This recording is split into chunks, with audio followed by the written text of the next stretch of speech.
Então, pastor, eu congrego em casa, eu e a minha família. Eu sou igreja.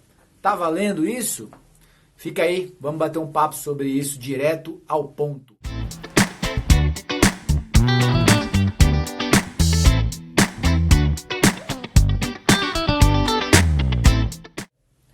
Então, vamos lá, né? Vamos bater um papo sobre esse assunto. Eu congrego em casa, eu e minha família, sou igreja. Como é que funciona isso aí? Vou colocar alguns pontos aqui para a gente poder entender. Primeiro, posso congregar apenas com a minha família em casa? Bom, vamos lá. Primeiro, a vivência congregacional ela é extremamente importante e relevante para a vida cristã, tá?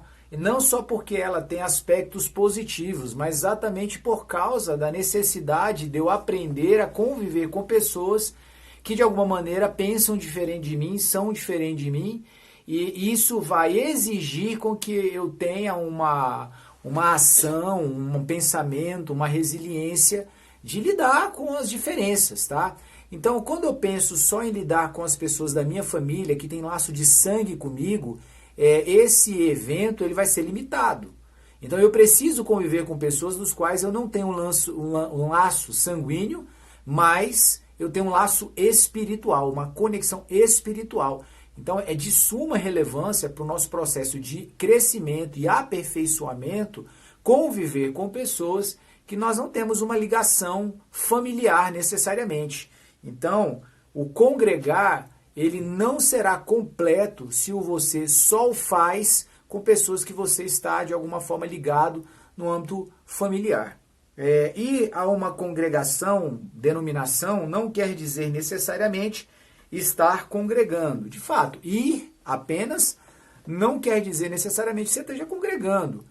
Porém, o que você precisa agregar a isso daí? É a vida cotidiana ali, os relacionamentos, são as ações que são propostas ali. Você ir frequentar um lugar ou estar naquele lugar não quer dizer necessariamente que você esteja convivendo ou participando da vida congregacional, que exige um nível de relacionamento, um nível de participação, de efetividade, não apenas com você estando ali presente em um determinado culto ou reunião apenas.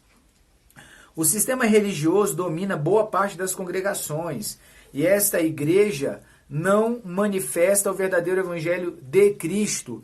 Olha, de fato, o sistema religioso, eu tenho as minhas críticas a ele, depois a gente pode fazer até um direto ao ponto só falando disso daí. Só que isso não é justificativa para nós deixarmos a vivência do relacionamento congregacional. Tá? O sistema religioso, o que a gente pode dizer sobre ele aqui de forma rápida? O sistema religioso seria um formato de gestão que não é centrado nas pessoas, no quanto elas vão ser fortalecidas em Cristo, o quanto elas vão ser consolidadas em Cristo. O sistema ele visa apenas uma perspectiva de crescimento humana, natural, por assim dizer. É apenas uma estatística num quadro.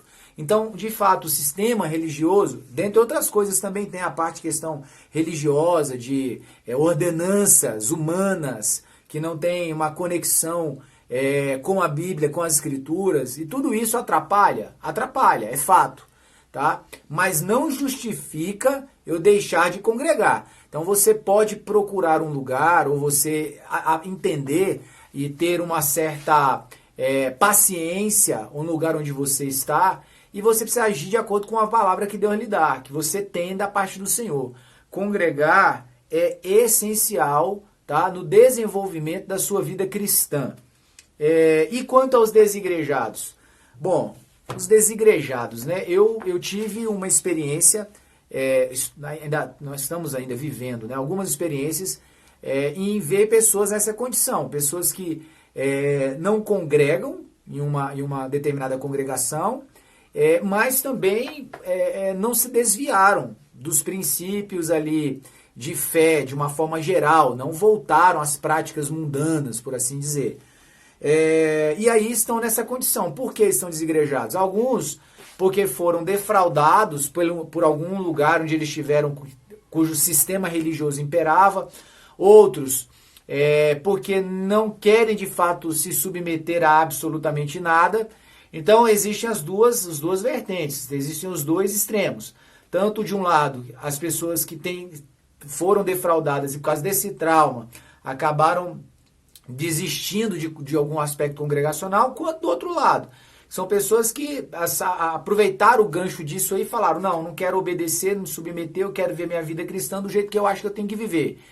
E os dois extremos vivem em um ambiente que não é o ideal, o adequado, que é o ambiente de estar desigrejado.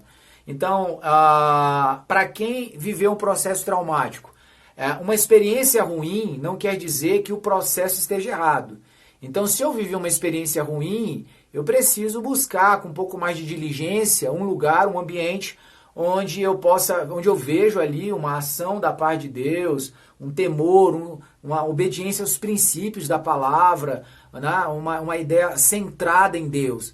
Do outro lado, eu preciso aprender a me submeter. Eu preciso aprender a entender que existe uma direção ali que está sendo dada e que Deus ele fala com aquela liderança. E eu preciso procurar buscar no Senhor, sabe, discernir essa direção e caminhar, sabe, nesse processo de submissão, tá? Mas o ponto é, eu preciso congregar. Não há nada que justifique eu deixar de estar vivendo essa experiência congregacional. Então eu preciso estar inserido. E não só com pessoas da minha família, tá? Evidentemente que o culto familiar, doméstico é importantíssimo.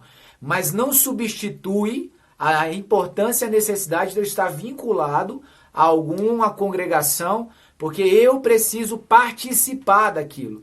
Dos bons momentos e dos momentos difíceis. Me ajuda no meu aperfeiçoamento, no amor, no desenvolvimento do meu amor fraternal, no desenvolvimento dos talentos e dons que o Senhor me dá para poder servir ao corpo. Então, precisamos sim congregar. Nada de dizer, eu estou na minha casa e congrego aqui. Não, senhor. Você precisa experimentar essa realidade congregacional, seus pontos positivos e os seus aspectos mais complexos aí, porque isso faz parte do crescimento do indivíduo, do cristão. Amém? Então é isso aí, direto ao ponto. Deus abençoe.